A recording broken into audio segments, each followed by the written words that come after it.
Hi, everybody. This is David Nevins for Citybiz List. And today we continue with our series on behalf of the Bridge Alliance.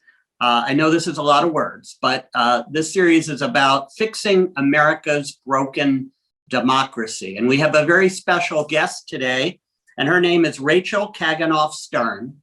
And Rachel is the CEO of the Junior State of America. And she's had quite a career, formerly with the Rand Corporation. So Rachel, first of all, welcome to our program.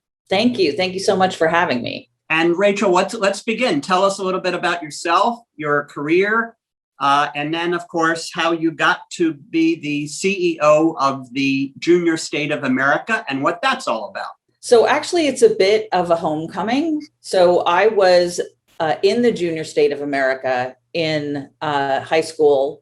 And I grew up in a small town. I grew up in Goleta, which is just to the north of Santa Barbara, California. And it was pretty much a town full of citrus groves and the kids of UCSB faculty, which is what I was. My parents were both at UC Santa Barbara. But we had a pretty quiet life in Goleta. I think the population was about 15,000.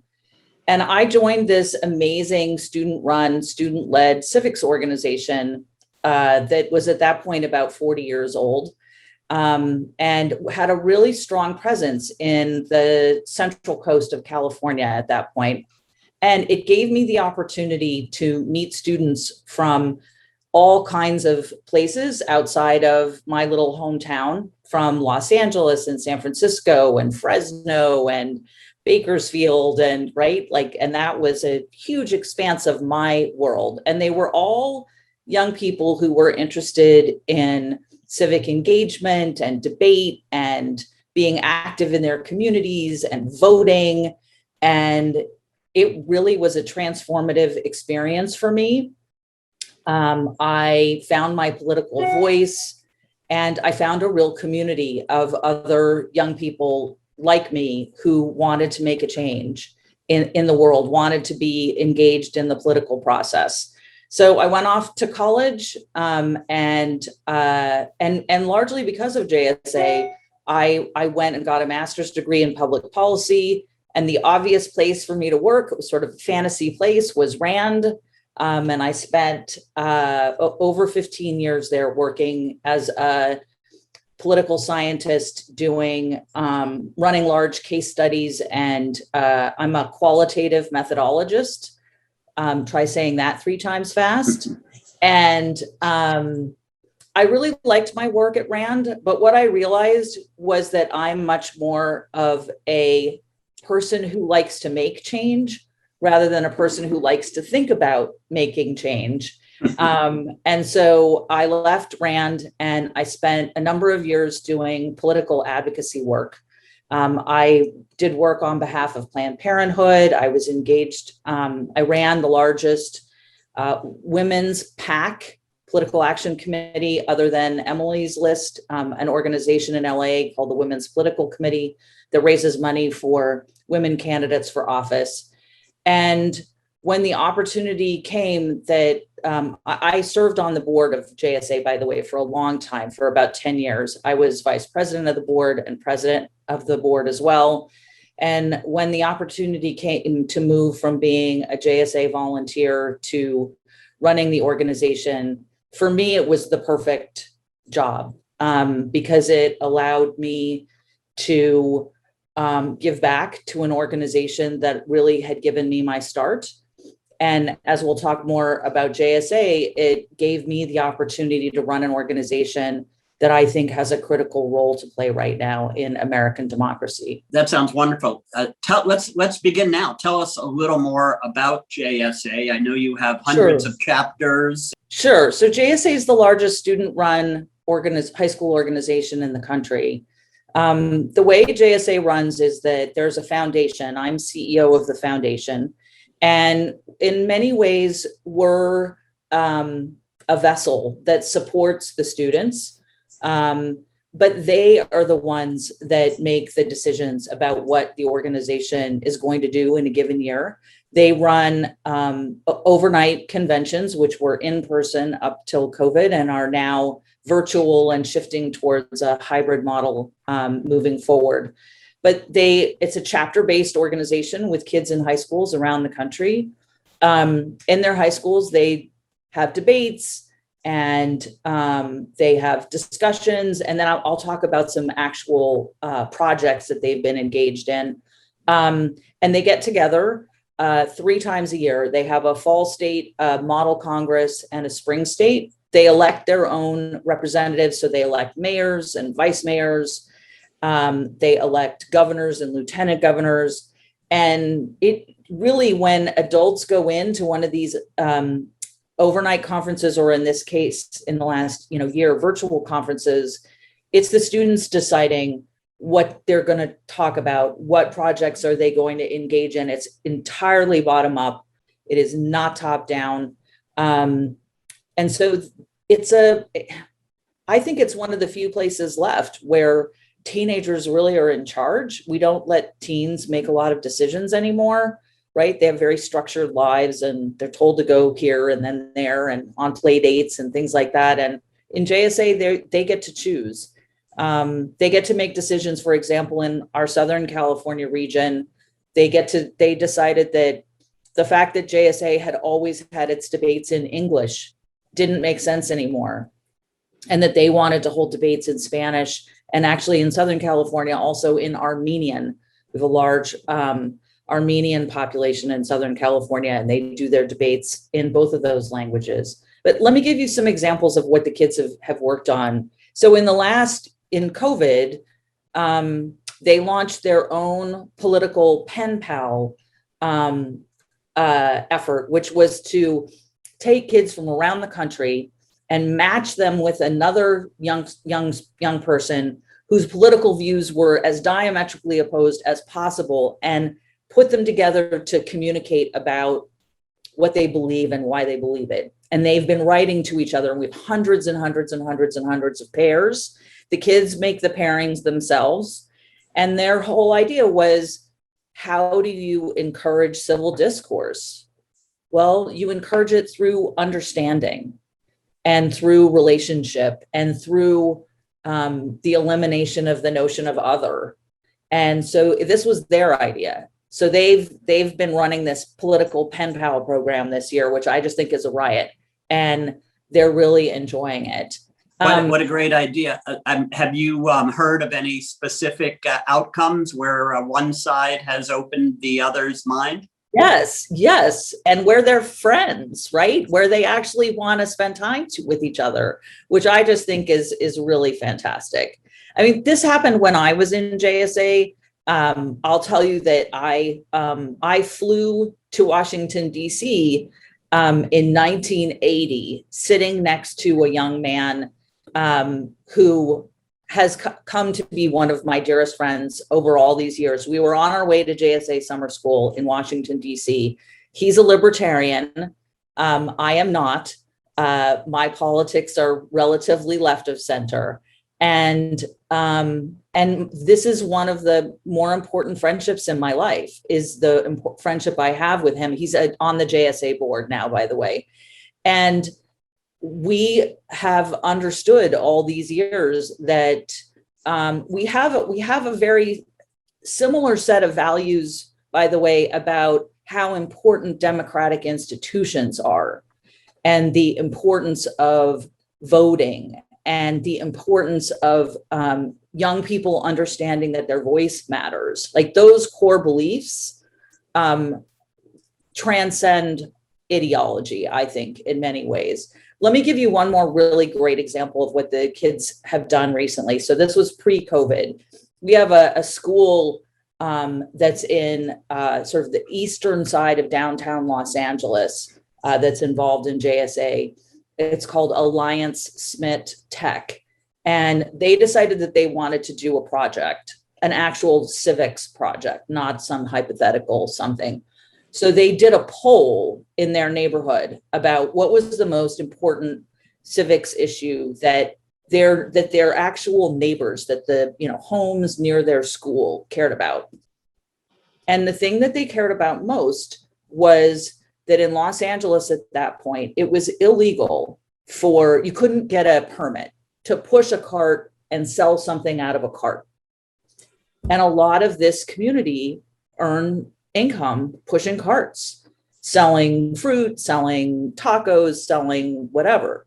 So these kids wrote legislation, contacted their local city council person, and helped bring a resolution to the Los Angeles City Council that would legalize push carts and let them get permits. They testified at the hearings that the city had, and it is now legal to push carts in Los Angeles, and you can get a permit for it. And those kids were JSA kids who worked really hard on that because they had learned through our program that they had the right to express their political opinion, but they also learned how to do it.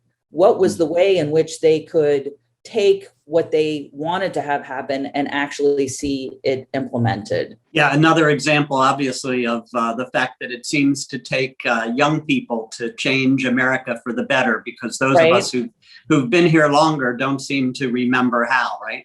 Yep. Yep. Rachel, I know Yeah, in a go ahead. couple minutes we have left. I know you have some institutes, I believe, coming up this summer. We Would you like do. to talk about those? Like many organizations, we've had to move to a virtual digital online model. We're hoping that by the fall, we'll go back to at least a hybrid model of our programs. So this summer, again, like last summer, our programs will be virtual. We have an institute on media and politics, so we have an institute on media and politics, we have a Young Women's Leadership Institute, and we have a National Civics Immersion Program. All three of them are try very hard to balance both what you and I think about as book learning, right? So they're getting a course on being a young woman leader, on understanding the media, but they're also engaged in experiential learning and project-based learning. So they get to choose a project themselves, they design it themselves. So last summer, we had girls who at the Young Women's Leadership Program who were extremely interested in how we talk about sexual abuse and in empowering young women to speak up for themselves if they've been abused. And they formed their own 501c3. We helped them with that. We helped them figure out what it would take for them to form their own nonprofit. And then we, through some changes in how JSA is running now, we're taking the summer and the work students do in the summer and bringing it into our school year program so that when they start projects like this, they now have a national platform of kids from around the country who can work on these projects with them. So they're given opportunities to present the project work that they did in the summer and bring in students from our 35 states where JSA exists and actually work on these projects. I'd love to give you just one more example. Please feel free. Yes. Yeah. So I'm also really proud of, two of our JSA alums went off to college last year, and they had done all the work that you do in JSA, and they decided that the project that they were most interested in was diversifying the kinds of books that young people read in high school. And they launched their own nonprofit in college. It's called Diversify Our Narrative. And it's entirely founded by JSA alums, and and run by college students now a year out of being in JSA. And they're already working with school districts around the country to talk to them about the book lists that their English classes have and encourage them to diversify the voices that are included there. I didn't have anything to do with that. That's what they thought they should do Wow. when they finished and went to college. They thought they should be in school and launch a nonprofit at the same time. And I think that's fantastic. I think that's exactly what JSA raises kids to do. No question about it. Yeah. Right? I mean, it Yeah. seems people don't realize necessarily that steps like that can have huge effects on the next generation and our ability to communicate with one another and learn more about the world. Rachel, just before we go, obviously JSA is doing amazing work. Tell us how someone can get involved if they're Sure. a student, or donate, or simply learn more about Junior State of America. So if a student wants to start a chapter, just go to our website. It's very easy to find the How Do I Start a Chapter page on the website, and you input your information, and we have a How to Start a Chapter kit that you'll get. And one of the great things about being student run is that if you fill out one of those forms, you will immediately be contacted by students, because our students do our outreach. So there are in every part of the country students on their student cabinets, the way the federal government has a cabinet, who have jobs related to expansion and new chapter starting. So rather than getting contacted by a grown-up, you'll get contacted by another high school kid to help you start your chapter. If you want to give us money, you will in all likelihood get contacted by a grown-up. So there are donate buttons on our website, and our staff are listed there. The Chief Development Officer is there. We would be delighted to take support from individuals or corporations. We have some corporations who sponsor us, but most of our support comes from individual philanthropy, and we would be happy to have your support. The more philanthropic support we have, the more kids we can reach, and the more we'll make change in the country. Which can I just say, for example, for a moment, we're very proud of our alums. So Mayor Eric Garcetti is a JSA alum. John Ossoff, who just got elected in Georgia, is a JSA alum.